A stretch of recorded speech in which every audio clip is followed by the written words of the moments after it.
Assalamualaikum warahmatullahi wabarakatuh. Rekan-rekan mahasiswa yang mengikuti mata kuliah media pembelajaran bahasa Arab. Di video yang lalu kita telah belajar mengenai konsep umum media pembelajaran serta cara memilih media pembelajaran. Di video kali ini kita akan belajar mengenai media pembelajaran dalam pengajaran aswat. Subtopik yang akan kita bahas kali ini meliputi 1. Definisi aswat, 2. Komponen aswat, 3. Media pembelajaran aswat, dan 4. Langkah pembelajaran aswat. Untuk yang pertama, definisi aswat. Aswat atau lebih tepatnya ilmul aswat itu setara dengan istilah fonologi, yaitu cabang dari linguistik atau ilmu bahasa yang mengkaji tentang bunyi-bunyi bahasa, proses terbentuknya bunyi bahasa, dan perubahan bunyi-bunyi sebuah bahasa. Atau lebih ringkasnya bisa dikatakan ilmu aswat adalah ilmu tentang bunyi. Kaitannya dengan pembelajaran. Tujuan pengajaran aswat secara umum adalah penguasaan peserta didik terhadap seluruh sistem bunyi sebuah bahasa. Penguasaan ini meliputi 1. Mengenal dan memahami bunyi bahasa secara reseptif. Artinya, peserta didik mampu mengenali dan memahami sebuah bunyi dari apa yang ia dengar. Kemudian yang kedua, peserta didik mampu melafalkan dan menggunakan bunyi bahasa secara aktif dalam pola komunikasi sehari-hari. Subtopik yang kedua, komponen aswat.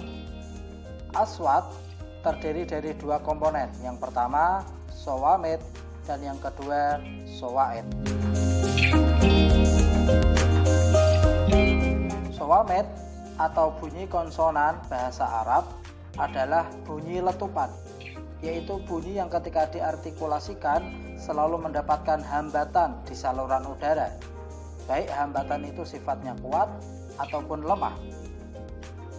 Yang termasuk ke dalam shawamid adalah ke-28 huruf hijaiyah, yaitu huruf hamzah, ba, ta, sa, jim, ha, kha, dal, zal, ra, za, sin, shin, shad, dad, ta, za, ain, ghain, fa, qaf, kaf, lam, mim, nun, wawu, ha, dan ya. Ke-28 huruf hijaiyah ini termasuk huruf konsonan atau bunyi konsonan karena ia hanya akan menjadi sebuah bunyi letupan yang terhambat dalam bibir tanpa bantuan dari bunyi vokal. Yang kedua, shawaid, yaitu bunyi vokal dan dinamakan juga dengan harokat karena bunyi vokal ini bisa menjadikan huruf konsonan dapat bergerak atau dilafalkan. Contoh huruf ba, dia akan menjadi bunyi up, sebuah letupan yang tertahan di bibir tanpa ada bantuan dari vokal. Dia hanya akan bisa berbunyi atau dilafalkan jika ada bantuan dari bunyi vokal, bisa menjadi ba, bi, atau bu. Yang termasuk ke dalam shawaid ada 6, yaitu fathah pendek seperti dalam kata lan, kasroh pendek seperti dalam kata qif, dhammah pendek seperti dalam kata qum, fathah panjang seperti dalam kata shod, kasroh panjang seperti dalam kata mimi, dan dhammah panjang seperti dalam kata qumu. Kemudian komponen lain dalam aswat, yaitu ada tekanan atau an-nabr, intonasi atau at-tanghim, jeda atau fasil, intiqal atau saktah. Tekanan menyangkut masalah keras lunaknya bunyi. Tujuannya untuk memperjelas bagian-bagian itu di telinga pendengar. Contoh yang terdapat dalam kalimat doroba, huruf dot tekanannya lebih tinggi daripada huruf ro dan ba. Kemudian untuk kalimat, misalnya dalam sebuah jumlah ismiyah, khobar tentu tekanannya lebih tinggi daripada mubtada. Misalnya Muhammadun Thalibun. dan lain sebagainya. Intonasi berkaitan dengan naik turunnya lagu kalimat untuk menunjukkan emosi atau ekspresi dalam sebuah pembicaraan. Misal dengan intonasi datar untuk menunjukkan kalimat berita. Contohnya, ana ustadz. Kemudian dengan intonasi naik di bagian akhir untuk menunjukkan kalimat istifham atau kalimat tanya. Contohnya, kaifa haluk. Kemudian dengan intonasi tinggi sejak awal untuk menunjukkan kalimat imperatif atau kalimat perintah. Contohnya, ukhruj dan lain sebagainya. Yang ketiga, jeda, yaitu diam sebentar di antara kata-kata atau di antara beberapa suku kata di dalam sebuah ucapan dengan tujuan untuk menunjukkan terhadap kedudukan akhir lafal atau suku kata lalu akan memulainya kembali ucapan. Contoh sebuah ayat dalam Al-Quran, Aina fiha tusamma salsabila. Kata salsabila bila dibaca salsabila tanpa ada jeda di tengah, maka menunjukkan sebuah isim yang bermakna air di surga, dan ini terkait dengan konteks ayat ini. Namun bila dibaca salsabila dengan jeda di tengahnya, maka akan menunjukkan sebuah kalimat yang terdiri dari fi'il amar sal dan sebuah isim sabila yang artinya akan berbeda dengan konteks ayat ini. Penggunaan jeda yang benar akan menjaga makna yang benar, terutama dalam ayat Al-Quran. Kemudian, media pembelajaran aswat. Di antara pilihannya adalah lauhatun nutqi atau bagan artikulasi ucap, sebuah media gambar yang berisi organ manusia untuk menunjukkan tempat keluarnya bunyi huruf atau makhorijul huruf. Semisal huruf H, Kho, H itu keluar dari kerongkongan. Huruf Ba keluar dari bibir dan lain sebagainya. Kemudian media yang kedua adalah bitoqatus suwar atau kartu bergambar, sebuah media kartu yang di dalamnya berisi huruf hijaiyah untuk menunjukkan sebuah isim. Contohnya di sini kartu yang berisi huruf hijaiyah ba untuk menunjukkan baitun, rumah, dan lain sebagainya.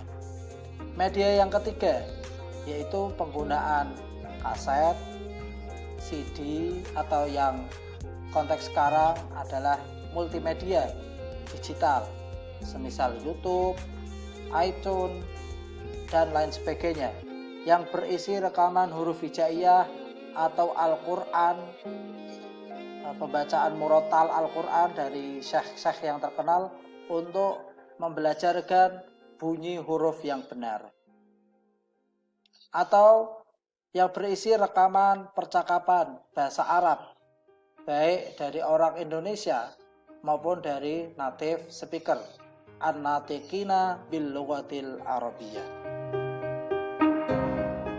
Kemudian untuk langkah pengajaran aswat yang bisa dipraktekkan dalam pembelajaran, yang pertama dengan penyajian model pelafalan, yaitu mencontohkan pelafalan setiap bunyi huruf hijaiyah yang diikuti oleh siswa. Semisal di sini huruf shod dibaca secara berulang-ulang dan diikuti oleh siswa. Shod, shod, shod, shod, dan diikuti dengan implementasi dalam sebuah kata. Misalnya di sini sayyadun, saumun, sodorun, dan lain sebagainya, tentu dengan pengucapan shod yang benar. Kemudian teknik lain yang efektif untuk mencontohkan pelafalan bunyi bahasa adalah dengan menggunakan pasangan minimal sunaiyah sughra, yaitu dua kata yang berbeda maknanya karena perbedaan satu huruf saja. Apakah perbedaan itu di awal, di tengah, atau di akhir huruf atau di akhir kata. Misal surratun dengan menggunakan sin. Berbeda makna dengan surratun jika menggunakan shad. Antara surratun dan surratun bisa berbeda makna, hanya perbedaan kata, perbedaan huruf sin dan shad. Kemudian misalnya basmatun berbeda dengan basmatun dan lain sebagainya. Kemudian langkah yang kedua dengan latihan atau drill. Yang pertama, latihan menirukan dan mengulangi.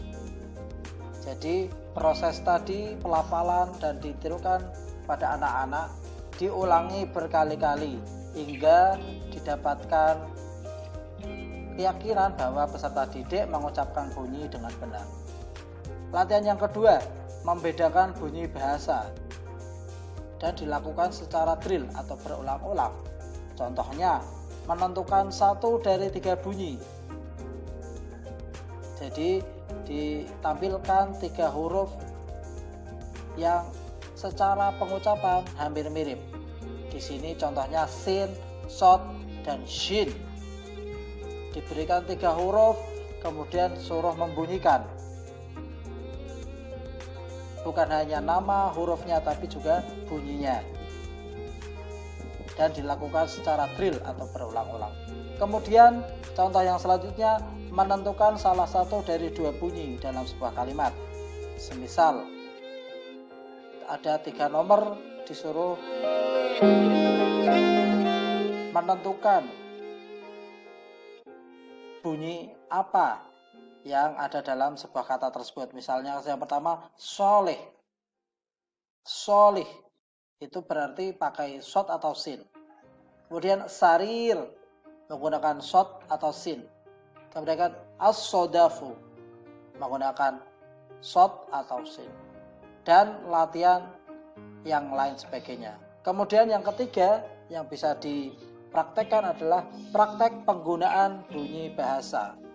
Setelah mengidentifikasi perbedaan bunyi sin dan shad dan bisa membedakan, maka anak diminta untuk mempraktekkan penggunaan bunyi ini di dalam contoh-contoh baik potongan kata, kalimat, ataupun paragraf dan lain sebagainya.